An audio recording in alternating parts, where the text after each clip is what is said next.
नमस्कार, हम अरविंद दास, Ramgopalpur ward number 2 हमारे घर भेल। पेशा से हम राजनीति कर्मी समाज सेवी से होती और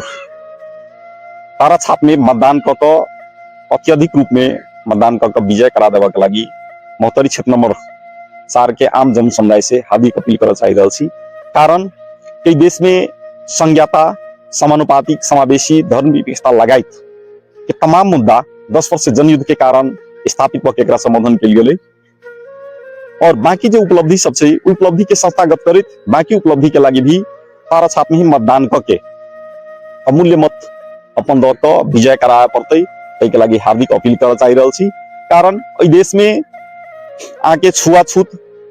संजय एकटा प्रथा रहे, क्रूर प्रथा रहे, ओकरा अंत क्रम में 10 वर्ष जनयुद्ध के महत्वपूर्ण और नेपाली कम्युनिस्ट पार्टी के महत्वपूर्ण भूमिका होगा के कारण से ऐठामक मधेसी जनजाति, दलित, मुस्लिम आम समुदाय से तारा छाप में मतदान करके